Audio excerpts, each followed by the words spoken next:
ప్రశ్నించాలి.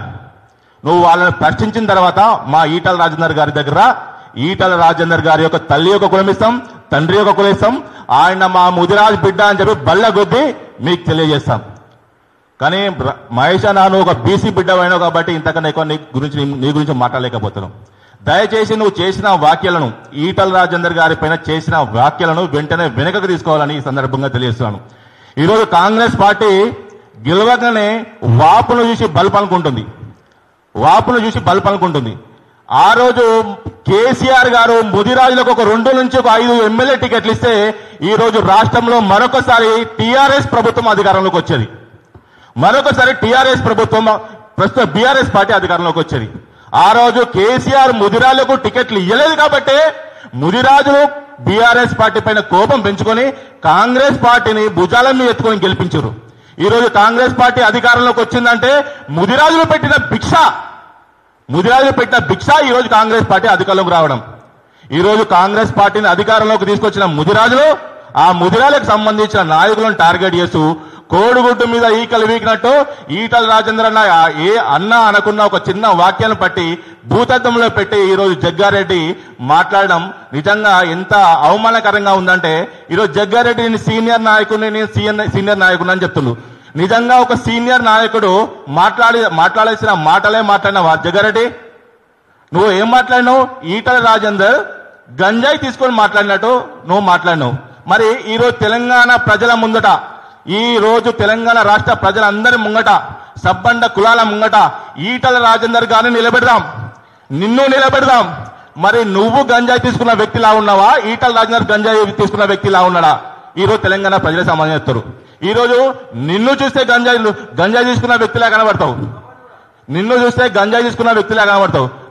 నువ్వు సీనియర్ నాయకుడు అయితే ఒకటే గుర్తుపెట్టుకో, మాట్లాడాల్సిన పదజలం మార్చుకోవాలి.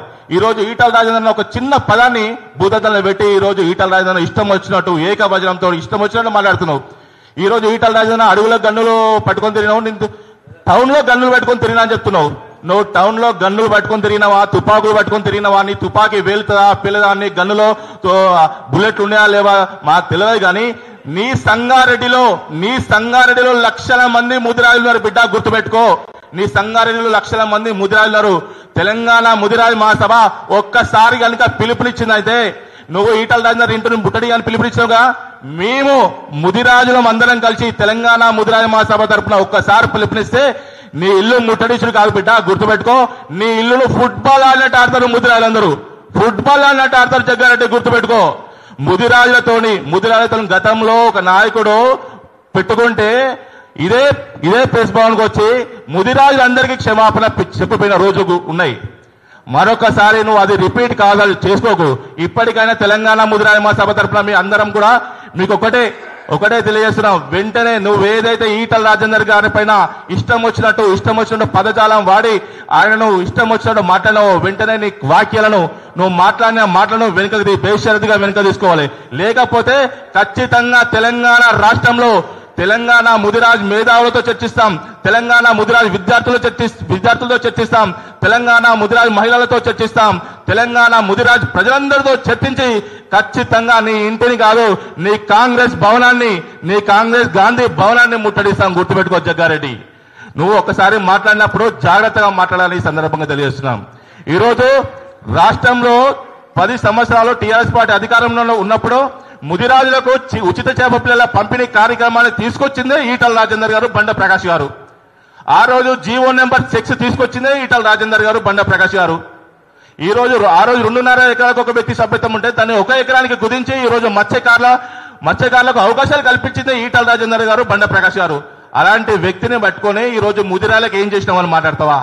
ఈ రోజు గతంలో ఉమ్మడి ఆంధ్రప్రదేశ్ తో కంపేర్ చేస్తే తెలంగాణ రాష్ట్రం వచ్చిన తర్వాత ముదిరాజులకు అనేక రకమైన సంక్షేమ పథకాలు ఆ రోజు ఉన్న గౌరవనీయులు ముఖ్యమంత్రి కేసీఆర్ ద్వారా బండ ప్రకాష్ అన్న కావచ్చు, ఆ రోజు ఆర్థిక శాఖ మంత్రి ఈటల రాజేందర్ అన్న పనిచేయడం జరిగింది. అదేవిధంగా 1000 కోట్ల బడ్జెట్ తీసుకొచ్చిన వ్యక్తి ఈటల రాజేందర్ అన్న, బండ ప్రకాష్ అన్న, గౌరవనీయులు మాజీ ముఖ్యమంత్రుల ద్వారా కేసీఆర్ ద్వారా. నేను అదే చెప్తున్నా. ఇప్పుడు కాంగ్రెస్ పార్టీ మరి గతంలో ఉన్న బీఆర్ఎస్ పార్టీ 1000 కోట్లు తీసుకొచ్చారు ఈటల రాజేంద్ర. మరి ఈ రోజు కాంగ్రెస్ పార్టీ ఆ కాంగ్రెస్ పార్టీలో ఉన్న ముదిరాజ్ ఎమ్మెల్యే కావచ్చు లేదా ముదిరాజ్ నాయకులు కావచ్చు, ఈ రోజు మీరు రేవంత్ రెడ్డి గారిని ఒప్పియండి, 1000 కోట్ల బడ్జెట్ పట్టుకురండి చూద్దాం. గతంలో 100 కోట్ల సంవత్సరానికి 100 కోట్ల చాపిల్లలు సప్లై చేస్తే పోయినసారి 19 కోట్ల చాపిల్లలు సప్లై చేశారు. ఈ సంవత్సరం ఆ చాపిల్లల స్కీమ్ ఉంటుందా ఉండదా కూడా తెలియని విషయం. ఈ రోజు కాంగ్రెస్ వచ్చిన తర్వాత ముదిరాజుల బతుకులు బాగుపడతాయి అనుకున్న ప్రతి ముదిరాజు బిడ్డ ఈ రోజు నెత్తిన చేయబెట్టుకుని అరే ఎందుకు తీసుకొచ్చినాంరా, ఎందుకు ఓడేసినాంరా, అరే ఎమ్మెల్యే టికెట్లు ఇవ్వలేకపోయినా కానీ కేసీఆర్ సంక్షేమ పథకాలు పెట్టిండు ముదిరాజుల కోసం అని చెప్పి ఈ రోజు ముదిరాజులందరూ కూడా తెలంగాణ రాష్ట్రంలో బాధపడే పరిస్థితి వచ్చింది. కామారెడ్డిలో బీసీ డిక్లరేషన్ ప్రకటించినావు, ముదిరాలను బీసీడీ నుంచి బీసీఏకు ప్రకటిస్తా అని చెప్పినావు. మరి అధికారం వచ్చి 18 నెలలైంది, ఇంతవరకు ముదిరాలను బీసీ నుంచి బీసీఏకు తీసుకురాలేకపోయినావు. మరి బీసీ నుంచి బీసీఏకు తీసుకురామంటే సుప్రీంకోర్టులో ఉంది, మీకు పెద్ద పెద్ద లాయర్లు పెట్టి మీ కేసు వాదిస్తా ఉన్నావు. మరి ఒక ముఖ్యమంత్రి ఈ రోజు ముదిరాజు యొక్క రిజర్వేషన్ అంశం అనేది సుప్రీంకోర్టులో లేదు, ఆ సుప్రీంకోర్టు నుంచి ఈ రోజు రాష్ట్ర బీసీ కమిషన్ లోకి వచ్చింది. రాష్ట్ర బీసీ కమిషన్ లోకి వచ్చిన ఆ విషయం కూడా ఈ రోజు ముఖ్యమంత్రి గారికి తెలియకుండా ఈ రోజు తెలంగాణ రాష్ట్రంలో ఉన్న ముదిరాజులందరినీ కూడా ఈరోజు అయోమయానికి గురి చేస్తున్న వ్యక్తి ఈ రోజు గౌరవనీయులు రేవంత్ రెడ్డి గారు, కాంగ్రెస్ పార్టీ. ఈ రోజు కాంగ్రెస్ పార్టీలో ఉన్న ముదిరాజు ఆలోచన చేయాలి. మరి ఈ రోజు ముదిరాజులు ఒక్కసారి మరి ఆ బీసీ రిజర్వేషన్ అంశాన్ని ఒకసారి తెర మీదకి తీసుకురండి. ఆ రిజర్వేషన్ అంశాన్ని ముదిరాజులో బీసీ నుంచి బీసీకి మార్చండి. ఈ రోజు కార్పొరేషన్ చైర్మన్ పదవులు ఇస్తా అని చెప్పినావు, ఎన్నికలకు ముందు ఎమ్మెల్సీ పదవులు ఇస్తాను, ఎన్నికలకు ముందు ఈ రోజు ఎన్ని ఎమ్మెల్సీ పదవులు ఇచ్చినావు ముదిరాజులకు, ఎన్ని కార్పొరేషన్ చైర్మన్ పదవి ఇచ్చారు కాంగ్రెస్ పార్టీ. ఈ రోజు గౌరవనీయులు మా బీసీ బిడ్డ మహేష్ కుమార్ గౌడ్ గారు చెప్పాలి. మొన్నటికి మొన్న 3 ఎమ్మెల్సీ పదవులు ఇస్తే ఒక్క ముదిరాజు కూడా ప్రకటించలే. మరి ఎందుకు ప్రకటించాలి? తెలంగాణ రాష్ట్రంలో అత్యధిక జనాభా ఉందని చెప్పి ఈరోజు తెలంగాణ రాష్ట్రంలో జనాభా లెక్కలు చేస్తే ఈ రోజు ముదిరాజులే ఉందని చెప్పి మీ కాంగ్రెస్ పార్టీ చెప్పింది కదా. మరి ఇంత పెద్ద జనాభా ఉన్నప్పుడు ఒక్క ఎమ్మెల్సీ టికెట్ కూడా ఎందుకు ఇవ్వలేకపోయినావు? మరి ఒక్క కార్పొరేషన్ చైర్మన్ కూడా ఎందుకు ఇవ్వలేకపోయినావు?